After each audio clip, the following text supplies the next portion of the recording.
corrigeons maintenant les quelques questions théoriques du TP numéro 1. Donc, dans la partie s'approprier, on vous demande tout d'abord de calculer la concentration massique en chlorure de sodium dans le sérum physiologique à partir des données du fabricant.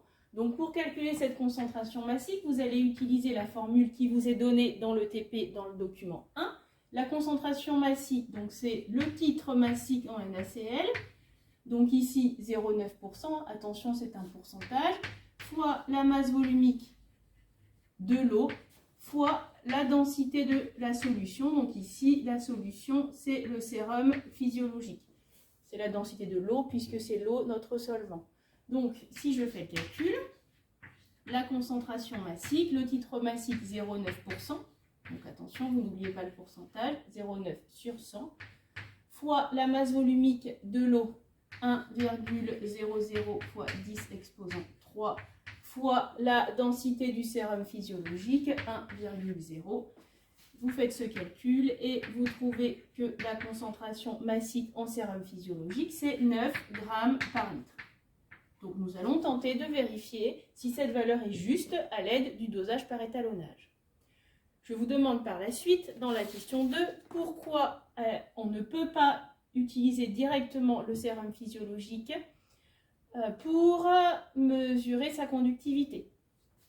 Eh bien, puisque si vous regardez la concentration de nos solutions étalons, la concentration de nos solutions étalons varie de 0,40 g par litre à 1,2 g par litre. Or, notre solution, nous, théoriquement, on devrait trouver 9 g par litre, donc la concentration massique n'est pas du tout contenue dans la concentration massique de nos solutions étalons. Donc, ça ne peut pas être utilisé tel quel. Donc, ce que nous allons faire, c'est que nous allons diluer 10 fois notre solution, c'est-à-dire diviser par 10 la concentration de cette solution. Comme ça, on doit être autour d'une concentration massique de 0,9 g par litre, si la valeur indiquée par le fabricant est juste, et 0,9 ou 0,90 g par litre, c'est bien compris dans notre échelle de concentration des solutions étalons, dont les concentrations varient de 0,40 à 1,2 g par litre. Donc 9 g par litre, c'est trop concentré. Pour faire la mesure, on dilue 10 fois. Et il nous restera à multiplier la concentration trouvée par 10 pour retrouver la valeur de la concentration massique du sérum physiologique. Bonjour à tous, dans cette vidéo, nous allons voir comment réaliser la dilution du TP numéro 1, c'est-à-dire la dilution du sérum physiologique. Donc tout d'abord, vous commencez par verser votre solution mère dans un bécher. Donc ici, j'ai versé le sérum physiologique dans un bécher. Vous n'oubliez pas de nommer votre bécher pour savoir ce qu'il y a dedans, puisque très souvent, vos solutions seront incolores.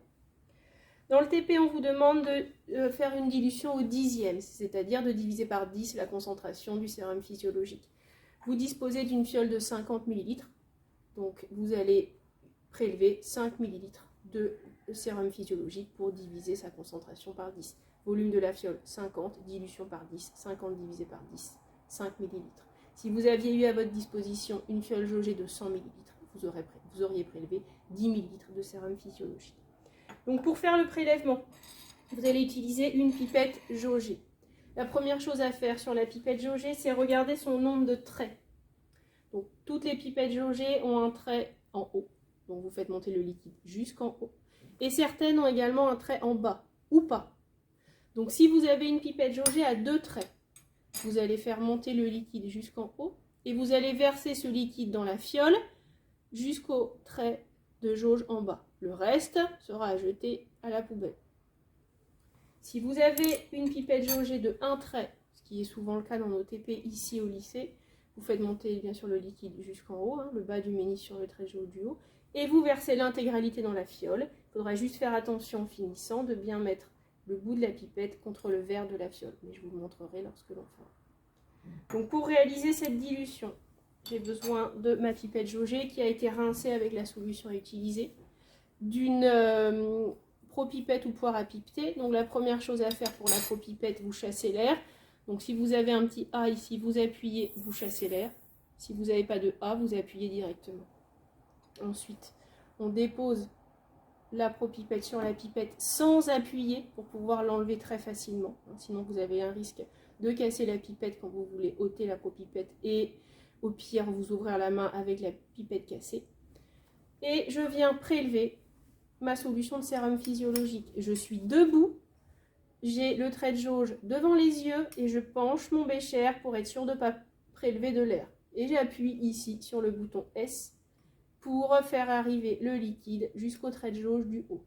Alors, vous pouvez dépasser un petit peu et vous réglez. Ensuite, vous faites descendre tout doucement jusqu'à ce que ça arrive sur le bas du ménisque, sur le trait de jauge.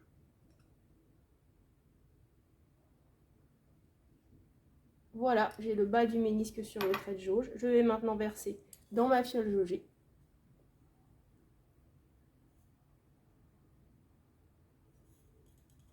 Et quand j'arrive au bout, qu'il n'y a plus de liquide qui sort, je reste appuyé un petit peu avec la paroi de la pipette jaugée contre la paroi de la fiole. Voilà.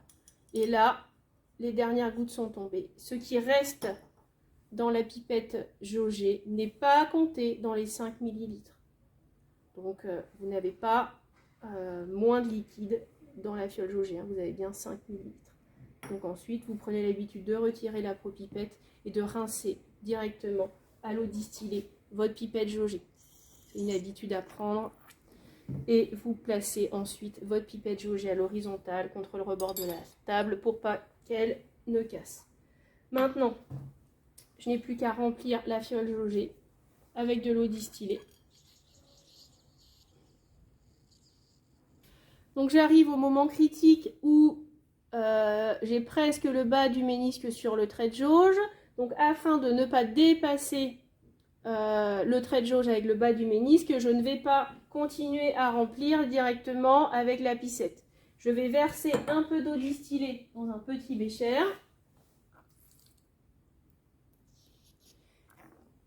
Et avec une pipette plastique, je vais pouvoir faire mettre les dernières gouttes dans la fiole jaugée et être sûr de faire correctement, de préparer correctement ma solution.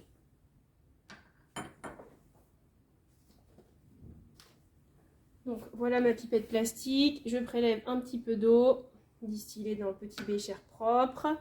Et ici, donc je vais verser juste des gouttes pour avoir avec précision le bas du ménisque sur le trait de jauge. Donc là, encore une goutte. Et là, vous êtes sûr de ne pas dépasser avec cette technique. Voilà. Donc ici, vous avez bien le bas du ménisque sur le trait de jauge. Je vais pouvoir boucher et agiter. Et ma solution de sérum physiologique est ainsi prête. Donc pour réaliser des mesures de conductivité avec le conductimètre, vous avez préalablement étalonné donc la sonde du conductimètre avec la vidéo sur la chaîne YouTube dont le lien va s'afficher sur l'écran. Donc une fois que l'étalonnage est fait, vous avez votre sonde, vous allez la rincer à l'eau distillée, l'essuyer avec du papier Joseph, délicatement. Et ensuite, vous allez la tremper dans la solution dont vous souhaitez connaître la conductivité. Donc pour le dosage du sérum physiologique, vous commencez toujours par la solution la moins concentrée. Ce sera le cas pour tous les TP où vous avez des solutions de concentration différentes. On commence toujours par la solution la moins concentrée. Donc ici, NaCl à 0,40 g par litre. Je descends la sonde. Je vous rappelle que vous n'avez pas à sortir votre sonde du support. Vous descendez votre sonde, vous l'immergez, toute la partie ouverte de la sonde doit être immergée, et vous regardez la valeur que vous avez sur le conductimètre. Donc ici, j'ai en conductivité 1,28 millisiemens par centimètre. Voici les résultats de mesure d'un groupe de vos camarades. Donc si vous n'avez pas eu le temps d'enregistrer votre travail, de noter vos mesures, de faire les mesures pour les absents, vous pouvez utiliser celle-ci pour vous permettre de tracer la courbe d'étalonnage qui représente la conductivité en fonction de la concentration massique en sérum physiologique. Vos camarades ont tracé le graphique avec le tutoriel que vous avez pu utiliser en TP, je vous remettrai le lien. Et ils ont ensuite mesuré la conductivité du sérum physiologique dilué 10 fois. Ils ont trouvé donc une conductivité de 2,63 millisiemens par centimètre. Donc pour remonter à la concentration massique du sérum physiologique dilué, donc vous faites clic droit, réticule, puis vous refaites clic droit et vous prenez le réticule lié à la courbe et sur le modèle. Comme ça, c'est plus simple, vous êtes sûr d'être toujours au niveau de la courbe. Donc si on se place sur 2,63, donc en ordonnée, voilà, pour des millisiemens par centimètre, on trouve une concentration massique de 0,901 g par litre ou 0,90 g par litre. Deux chiffres significatifs sont suffisants. Et donc ensuite, avec les calculs, vous pourrez remonter à la concentration du sérum physiologique concentré, et donc à son titre massique. Regardons maintenant les deux dernières questions de la partie du TP, donc la partie validée où nous allons vérifier que le titre massique de la solution de sérum physiologique est proche ou pas de celle indiquée par le fabricant. Donc tout d'abord, on vous demande de retrouver la concentration en masse de la solution de sérum physiologique non diluée, puisque je vous rappelle, vous aviez fait une dilution au dixième, donc vous aviez divisé par 10 la concentration du sérum physiologique. Vous avez trouvé avec vos mesures pour un groupe, donc pour le sérum physiologique dilué, une concentration en masse de 0,903 g par litre. Comment je vais passer de la concentration massique de la solution diluée à la concentration massique du sérum physiologique concentré? Bien, vu que j'ai fait une dilution au dixième, je vais multiplier par 10. Et donc, la concentration massique expérimentale, puisque c'est vos résultats de mesure qui donnent ces valeurs du sérum physiologique, ça va être égal à la concentration massique expérimentale du sérum physiologique dilué fois 10. Il va être très simple de faire le calcul puisque la concentration massique donc expérimentale du sérum physiologique va être égale à 0,903 fois 10, soit donc une concentration en masse de 9,03 g par litre. On vous demande maintenant de trouver le titre massique expérimental de la solution de sérum physiologique pour comparer à la donnée du fabricant. Donc on reprend la formule du document 1. On va extraire le titre massique. Donc le titre massique en pourcentage, ça va être égal à 100 fois la concentration massique expérimentale du sérum physiologique, divisé par la masse volumique du solvant, ici l'eau, fois la densité de la solution, ici le sérum physiologique. On va faire le calcul. Si vous faites l'application numérique, le titre massique en pourcentage, c'est égal donc à 100 fois 9,03 divisé par la masse volumique de l'eau que vous avez là-haut, 1,00 fois 10 exposant 3 fois la densité du sérum physiologique 1,0. Si vous faites le calcul, vous trouvez un titre massique de 0,90%. Je garde que deux chiffres significatifs puisque je n'ai que deux chiffres significatifs sur la densité. Et qu'est-ce que vous pouvez remarquer? C'est que le titre massique que vous trouvez expérimentalement est similaire au titre massique donné par le fabricant. Donc on a pu vérifier la donnée du fabricant qui est correcte.